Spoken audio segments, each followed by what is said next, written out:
Hello my dear viewers, thank you for subscribing, watching and liking those videos and especially commenting on them because I like discussion in the comments.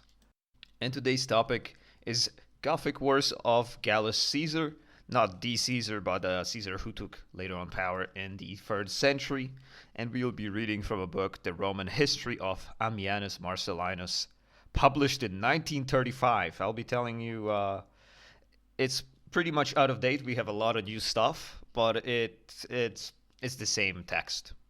It's unchanged translated text, so I don't think it matters that much that it came from 1930s. Every time that I can pick between Roman Empire being thrashed by their enemies, by barbarians who barely know how to farm, it brings a joy to my heart because it's like seeing Palestinian children throwing rocks at IDF.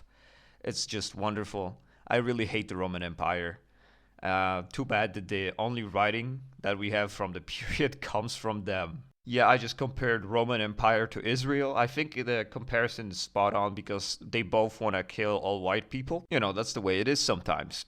Anyway, let's get to the reading. The book begins with a description of the cruelty of Gallus Caesar, and it reads as: After the survival of the events of undurable campaign, when the spirits of both parties, broken by the variety of their dangers and hardships, were still drooping before the blare of trumpets had ceased or the soldiers have been assigned to their winter quarters, the gusts of raging fortune brought the new storms upon the Commonwealth through the misdeeds, many and notorious, of Gallus Caesar.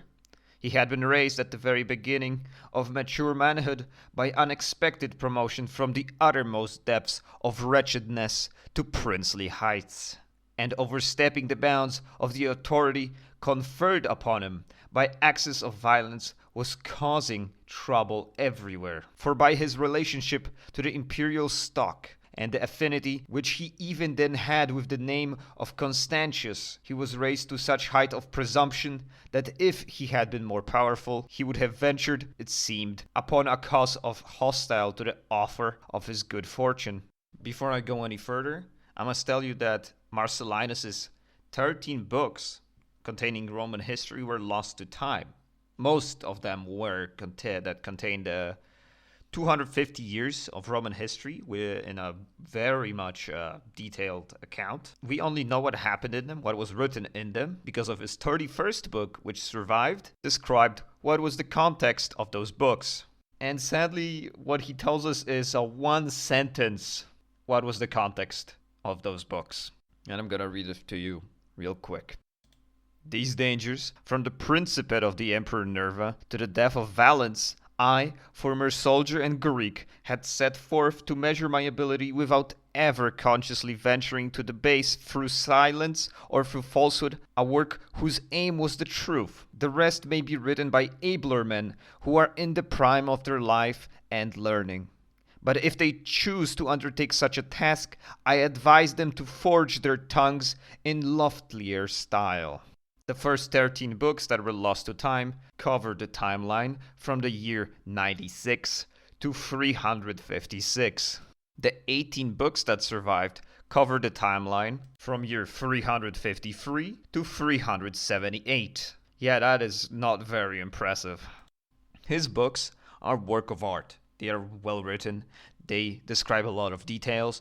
They're a miracle that even such a small portion survived to us and that we have access to them. Although this year we found even more things, which surprisingly were found in Afghanistan. And we read what was the text because the paper just wrote it away. It just died. The paper's gone. But they scanned the ground and it had the... I don't remember the pigment of the letters in the ground, and that's how they put the book together. I'm not really an expert. I can't say how they did it, but they did it this year, so we have more stuff. But I'm gonna focus on what we had before this discovery. It's a source that describes in detail thoughts and motivations of people who are being described. It's not just an overlooked testimony of few people who were around and what happened. It's a detailed description which we should be thankful for. We have a very well documented last 25 years of Roman governorship, which was struck down by unexpected migrants from the east. A tale of Goths who crossed Danube to escape the vicious Huns. Romans and Goths clashed with each other on the Danube frontier and on the Black Sea since at least beginning of the 3rd century. They raided deep into Greece, Anatolia, and even Mediterranean, where they brought back the age of piracy. In the year 251, at a battle of Abritus in Media, 2 emperors of the Roman Empire died fighting the Goths, Emperor Decius and Herennius Decius. Okay, we have that explained. Now let's get back to the material by jumping to the year 364, where a certain man known as Procopius declares himself an emperor of the Romans, a usurper of Asia Minor. For the Valens, at the end of the winter, hastened to Syria and had already crossed the frontier of Bithynia. When he learned from the reports of his generals that the Gothic tribes at the time unassailed and therefore very savage were conspiring together and making preparations to invade the Thracian provinces. On learning this, in order that he himself might reach his destination without hindrance, Valens ordered a sufficient reinforcement of cavalry and infantry sent to the places where inroads of savages were feared. And so, since the emperor was removed to a distance, Procopius, worn out by a long continued troubles, and thinking that even cruel death would be more merciful than the evils by which he was tormented, hazarded at one cast all perils whatsoever, and without fear now of suffering the worst, led by a desperate resolve, he essayed the bold deed of hastening to tempt the legions of Devesthenes, who had been ordered with the other troops to hasten to urgent service in Thrace, and so, as usual, were to remain for 2 days in Constantinople. This he did by hastening to appeal to asserted acquaintances that he had amongst the same troops. But because it would be dangerous and difficult to speak with all, he confined in only a few. These men, enticed by the hope of great rewards, promised under the sanctity of an oath that they would do everything that he wished, guaranteeing also that the favor of their comrades, with whom they held an important place in giving advice, since they were the highest paid and the most deserving, so as he had agreed, as soon as the sun rays illuminated the day, the aforesaid Procopius, full of conflicting emotions, went to Anastasian baths, named for the sister of Constantine, where he knew that the legions had their quarters. There he had learned from the confidence of his secrets that their whole number in a meeting by the night had united in his support. Then, after a pledge of safety was willingly given to him, he was received by the throng of venal soldiers, and treated indeed with honor, although he seemed in a way to be held as a prisoner. For just as once before, after the death of Pertinax, the Praetorians took up Julianus when he was a bidder for the imperial power, so now also these troops, with an eye to every possibility gain, defended Procopius as he plotted to enter upon his ill-starred rule. So we can see that Procopius wanted power, but later on he kind of was mixed. He had mixed emotions about it. He didn't want to do it. But the soldiers liked the idea more than him, because for the soldiers it means that they can get paid more if he actually becomes the emperor. And, well, he was forced from that at the time to actually be with the soldiers, with his 2 legions that he turned to his side. Then he campaigned with his 2 legions in Thrace and Bithynia. He took him over, but he had a misfortune of fighting Valens in person, and this guy was a terrible strategist, so he lost at the Battle of Nicolia and Thyretia. Later on, his own troops sold him out to Valens and beheaded him. Not a very good look for a legionary, I must say. To first you betray your first emperor, and then you kill the usurpator you swore to defend.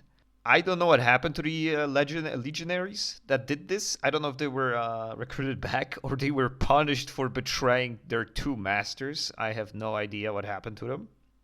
But the guy who was in charge of the garrisons, Marcellinus of the legions, he was in charge of the legions at the time in Bithynia. He hears about this, and he doesn't like what just happened. And this is what is written about it. At about the same time, Marcellus, an officer of the guard and a relative of Procopius, commanding the garrison of Nicaea and learning of the betrayal of the usurper by the soldiers and his consequent death, at the fearful hour of midnight unexpectedly attacked Cyrenius, who was imprisoned within the palace, and killed him. And his death saved the lives of many. For if this man of rude nature, burning with cruel desire to hurt, had survived the victory, being dear to Valens because of their likeness of character and their common fatherland, and well aware of the secret wishes of a prince inclined to cruelty, he would have caused death of many innocent people. After killing Cyrenius, Marcellus quickly got possession of Chalcedon, and supported by the cheers of few who their worthlessness and desperation drove to crime, seized the shadow of fatal principate. He was deceived by two ideas. First, because of the king of the Goths, who had now been conciliated, had sent 3,000 men to aid the Procopius. Led by his show of relationship to Constantius, and Marcellus thought that these men could for a small sum be brought over to his side, and secondly, because he had not yet learned what happened in Illyricum. And what happened in Illyricum, there was a second defeat of Procopius's armies. And why would the Gothic kings send usurpator troops? What is the point of that? Why are they seen in this? Well, here's an interesting thing, because Procopius's mother was related to Constantine. Yeah, you didn't see that one coming, huh? And there was one more thing, because Constantius, which was an emperor at some point, bought Gothic mercenaries. He used them as foederati in his legions, and he paid them well. He didn't treat them as just numeri, he didn't throw them into battle, he actually led them pretty well. So imagine if you're a Gothic king or a chief, and a Procopius approaches you and says that he's related to Constantine, and Constantine treated you, your people, maybe your father, your predecessor, right? Why not follow him? Why not help him out, right? Also, the reason why Gothic peoples were Arians, followers of the Arian creed, because Constantine favored that religion. He was more of a fan of this split than Chalcedonianism. He started the Vulfilla conversion mission. He was the guy who did this. But with death of Procopius, Goths didn't follow. They said, we had enough. This guy was the main guy we followed. He gave us stuff. We believed him. He's gone now. We're going back home. But Valens didn't thought it's gonna end here. He didn't want to just let the Goths go. They just plundered Moesia. They just plundered Thrace, Illyricum. And now what? They just gonna leave? Oh, no. While the above mentioned events were taking place in Gaul and Italy, a new campaign was set on foot in Thrace, for Valens, in accordance with the desire of his brother, whom he consulted, and by whose will he was guided, took up the arms against Goths, influenced by a just reason, namely that they had sent aid to Procopius when he began his civil war. And in the 27th book, we have a whole chapter only speaking about Goths. Chapter 5, Valens Augustus makes war on the Goths, who had sent aid to Procopius against them, and after 3 years concludes peace with them. After Procopius had been vanquished in Phrygia, and the source of internal strife lulled to rest, Victor, commander of the cavalry, who was sent to the Goths in order to get clear information why a people friendly to the Romans and bound by the treaties of long-continued peace had lent support to a usurper who was making war on the legitimate emperors. They, in order to excuse their action by a strong defense, presented a letter from the said Procopius, in which he asserted that he had assumed the sovereignty that was due him as nearly related to family of Constantine, and they maintained that their error was pardonable. When this was learned from the report of aforesaid Victor, Valens, taking little account of so trivial an excuse, marched against the Goths. So we can see that the letter they presented to Valens didn't do much.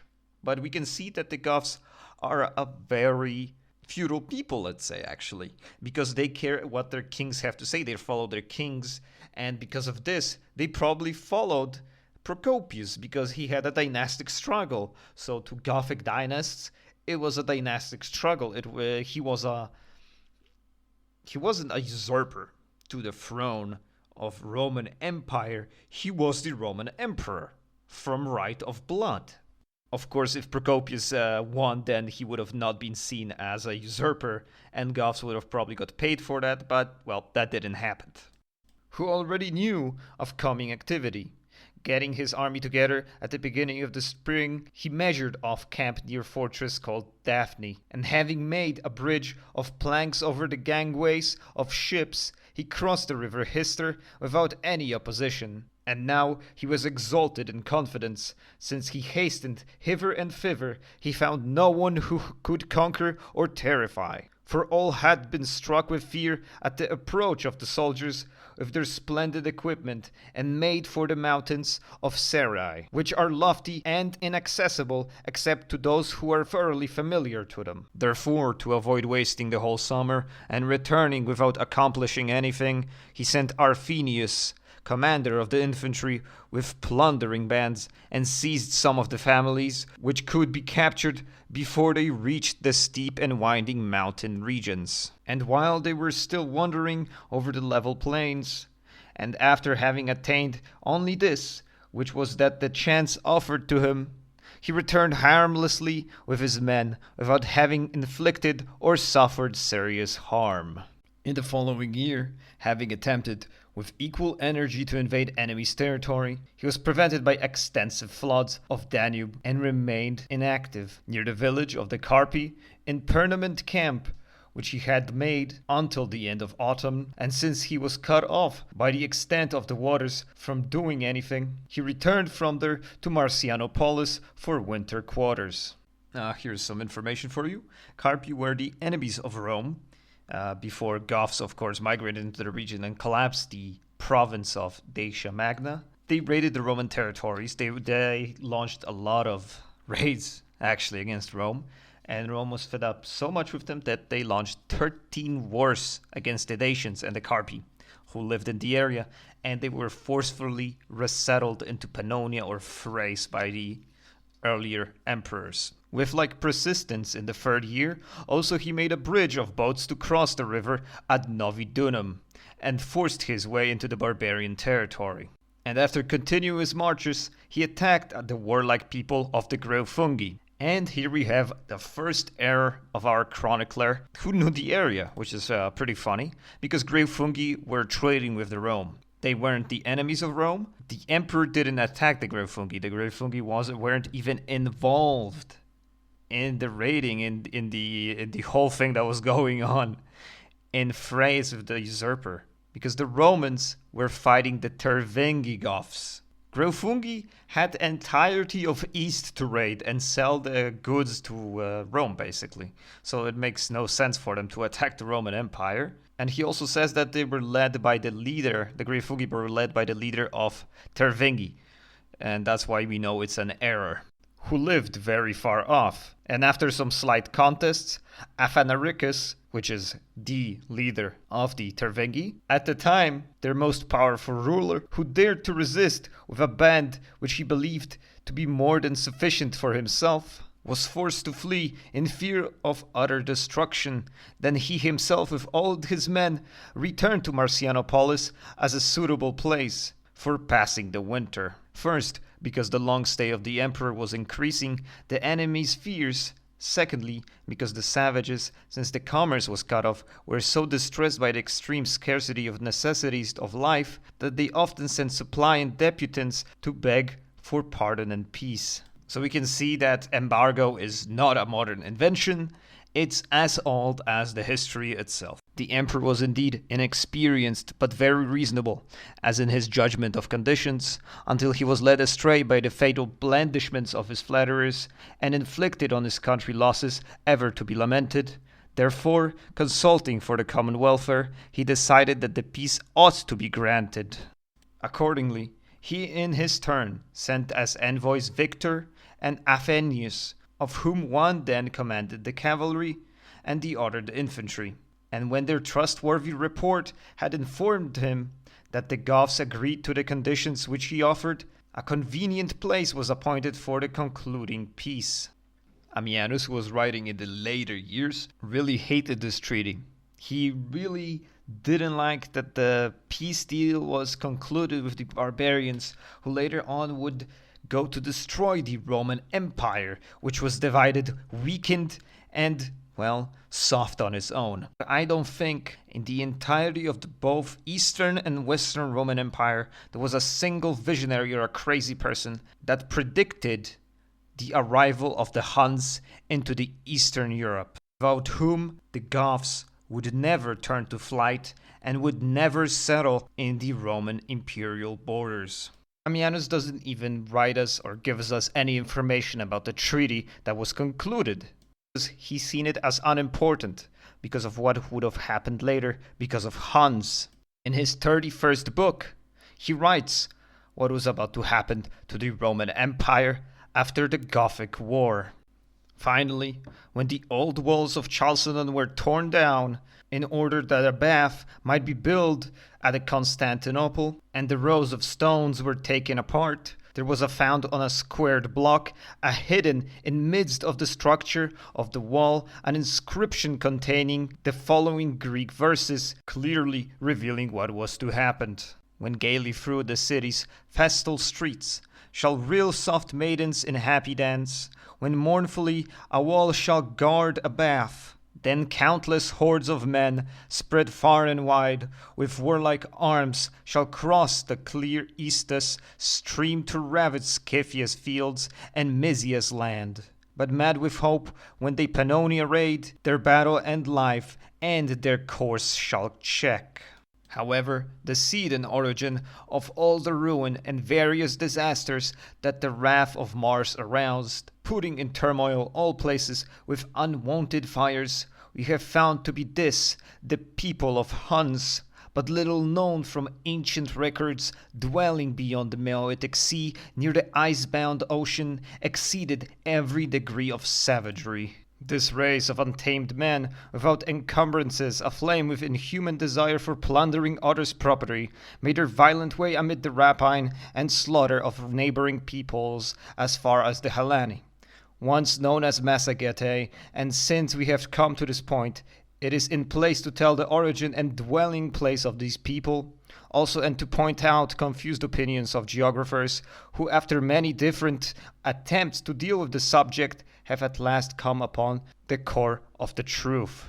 The Hister, filled and overflowing by a great number of tributaries, flow past the Sarmatians, and these extend as far as the river Tanais, which separates Asia from Europe. On the other side of this river, the Hellani, so called from the mountain range of the same name, inhabit the measureless wastes of Scythia, and by repeated victories they gradually wore down other peoples whom they met, and like the Persians incorporated them under their own national name. The Huns then, having overrun the territories of those Hanai, to whom usage have given surname Tanais, killed and plundered many of them, and joined the survivors to themselves in a treaty of alliance. Then, in company with these, they made the more boldly a sudden inroad into the extensive and rich cantons of Ermencarius, or also known as Hermengeric, the king of the Goths. And with this, the migration era begins, or rather pushing of tribes and other peoples by different peoples. A most warlike monarch, dreaded by neighboring nations because of his many and varied deeds of valor, he was struck with consternation at the violence of sudden storm. For a long time he did his best to maintain a firm and continued stand, But since rumor gave wide currency to an exaggerated horror of the impending dangers, he put an end to his fear and of these great perils by a voluntary death. After his demise, Vithimiris was made king and resisted the Helani for the time, relying on other Huns whom he had paid to take his side.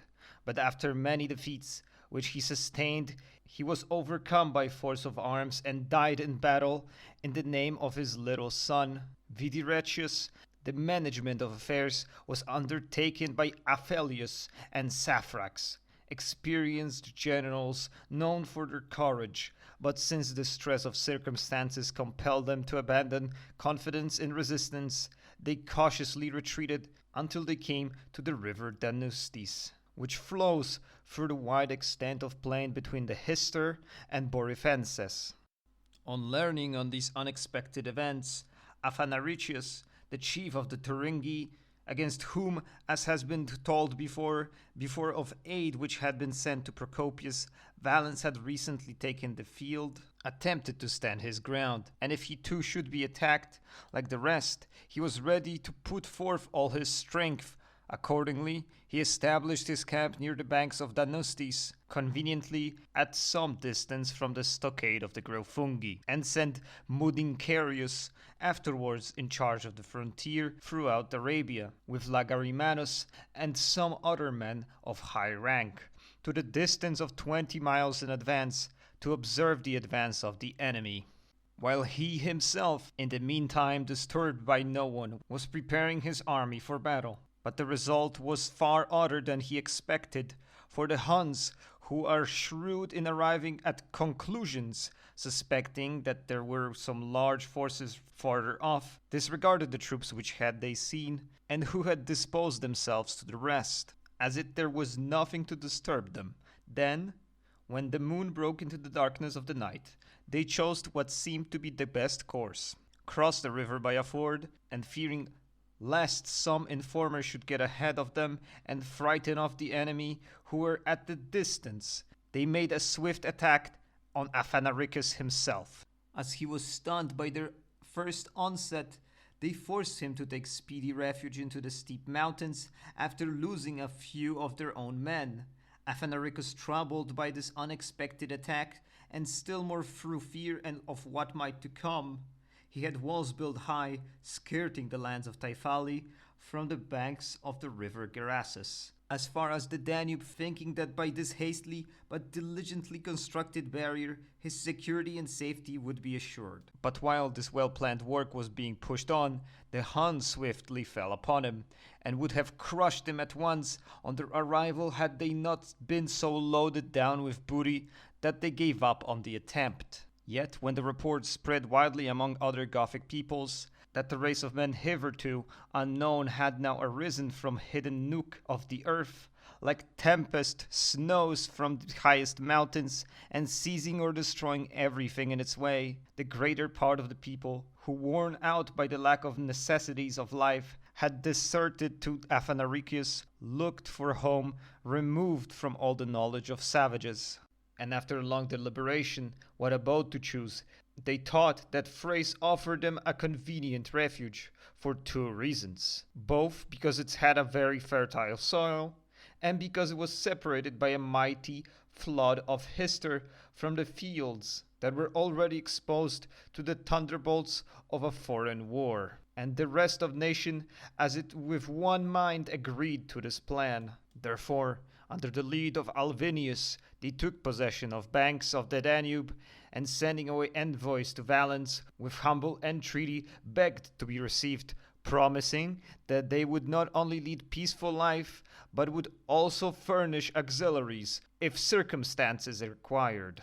While this was happening in foreign parts, terrifying rumors spread abroad that the peoples of the north were stirring up, and new uncommonly great commotions, that throughout the entire region which extends from the Macromanian Quadi to the Pontus, a savage horde of unknown peoples driven from their abodes by sudden violence were roving about the river Hister in scattered bands with their families.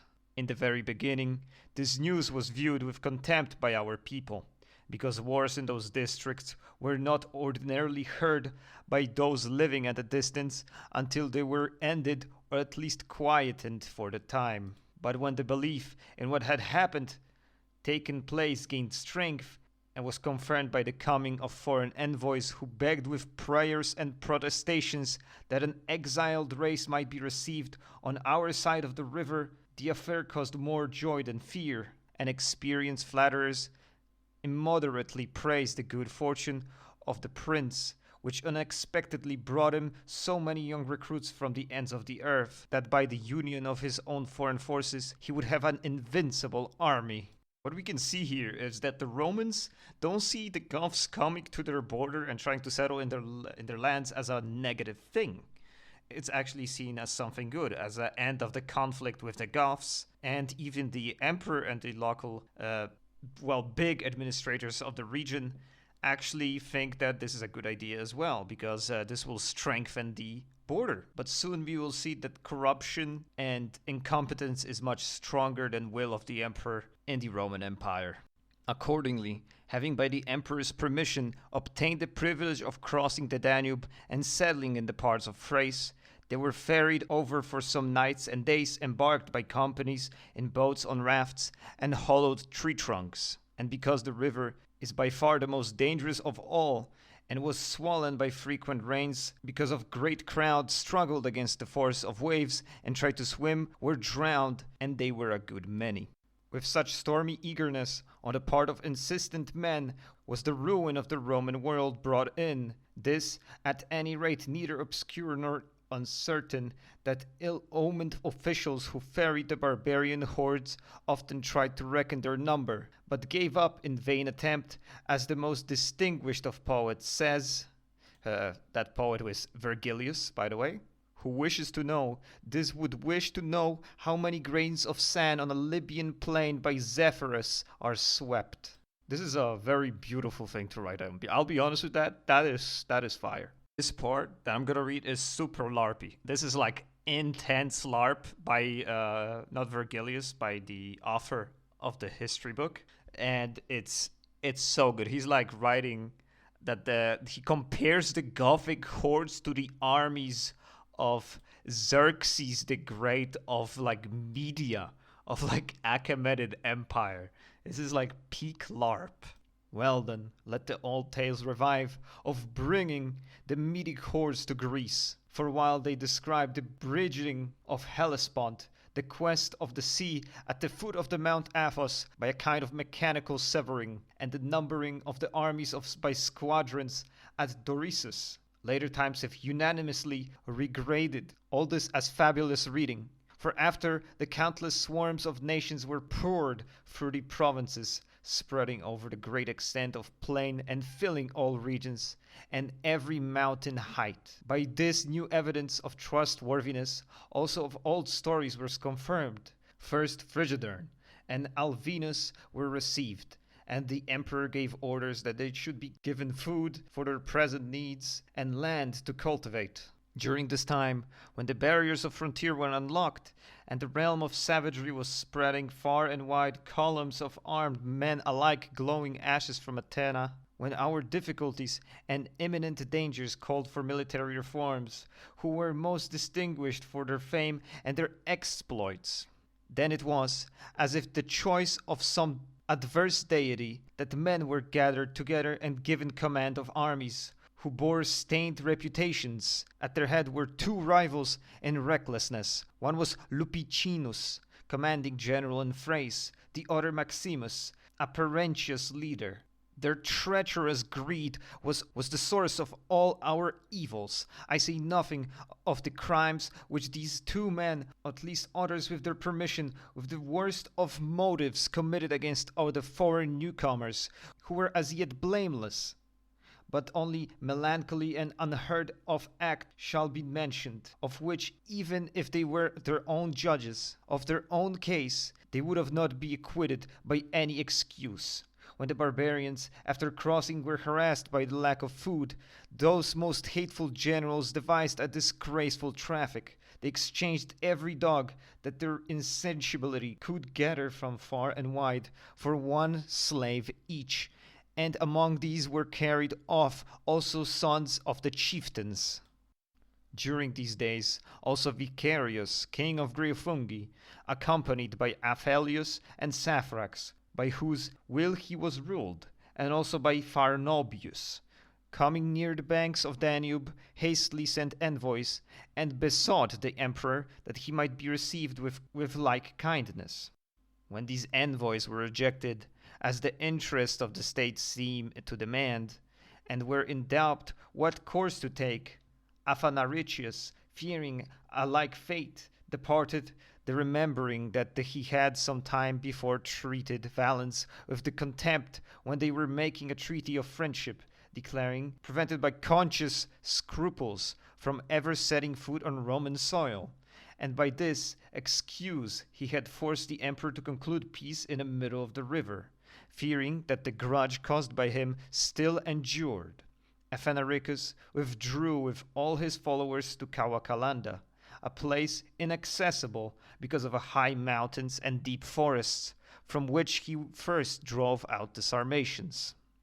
I didn't read it to you, but before, when the first war, when the Roman Emperor Valens set foot in modern-day Romania and Dacia, and that is Wallachia, Wallachia, and he was fighting the Aphanalaric. It was a prestige thing when they were selling the peace, that Aphanalaric didn't want to set foot on the Roman territory, and the Roman Emperor seen himself as a better.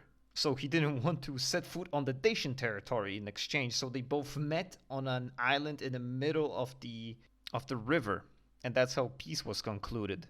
And this is what it's referring to.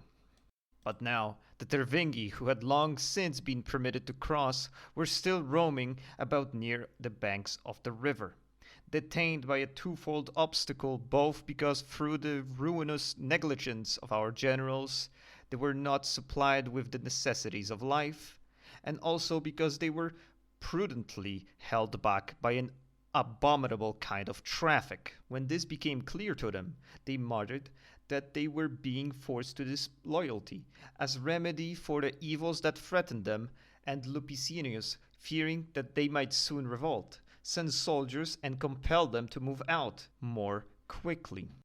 The Grievance took advantage of this favorable opportunity, and when they saw that our soldiers were busy elsewhere, and that the boats that usually went up and down the river and prevented them from crossing were inactive, they passed over the stream in badly made craft and pitched their camp at a long distance from Fritigern. So what we can see here, so what we have here is legal and illegal migrants right now, because Romans are absolute asses in just organizing masses of people such as these. But he, with his natural cleverness, in foresight protecting himself against anything that might happen, in order to obey the emperor's commands and at the same time join with the powerful Gothic kings, advanced slowly and in leisurely marches arrived late at Marcianopolis. There another and more atrocious thing was done, which kindled the frightful torches that were to burn for the destruction of the state. Having invited Alvivius and Fritigern to the dinner party, Lupicinius posted soldiers against the main body of the barbarians and kept them at a distance from the walls of the town.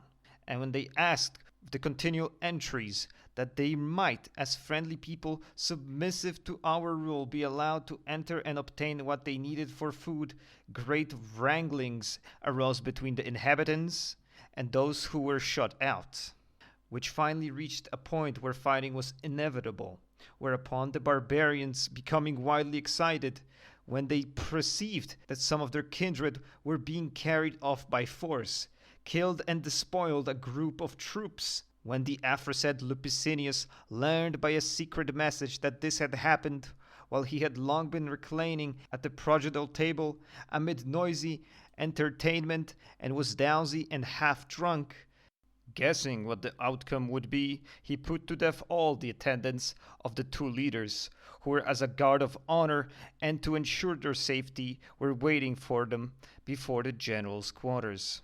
When the people who were besieging the walls heard this news, in their resentment they gradually increased their number to avenge their kings, who, as they fought, had been detained by force, and there were utterly many savage threats. And since Fritigern was quick-witted, and feared that he might be held with the rest as hostage, and cried out that they would have to fight with heavy loss of life, unless he himself were controlled to go out with his companions to quiet the people who were believing that their leaders had been slain under the pretense of friendly entertainment, had blazed out into the turbulence, and when his request was granted, they all departed. When they were received with applause and rejoicing, and mounting horses hasted away to set in motion various incitements that led to wars, when the report that the spiteful nurse of rumors spread abroad what had happened, the whole nation of Tervingi was fired with ardor for battle, and amid many fearful scenes, portentous of extreme dangers, after the standards had been raised high, according to their custom, and the doleful sound of the trumpets had been heard, predatory bands were already rushing about, pillaging and burning the country houses, and making whatever places they could find a confusion of awful devastation. Against them Lepicenius mustered all his soldiers in a tumultuous speed, and advancing with more haste than discretion, halted 9 miles from the city, ready to join battle. On seeing this, the barbarian rushed recklessly on crowds of our men, dashed their shields upon opponents' bodies, and with lance and sword run through those who opposed them. And in the press of a mad and bloody strife, the tribunes and the greater part of the army perished of the loss of their standards, except for their ill-omened leader, who intent only upon saving himself by flight while the others were fighting, made for the town in hot haste. After this enemy put on the Romans arms and ranged about, devastating sundry places without opposition. And since, after many events, the narrative has reached this point, I earnestly entered my readers, not to demand for me strictly accurate account of what happened or exact number of the slain, which there was no way of finding out, for it will be enough to describe simply that the main point of events, without concealing the truth through any false statement, since faithful honesty is ever a requisite in giving an historical account.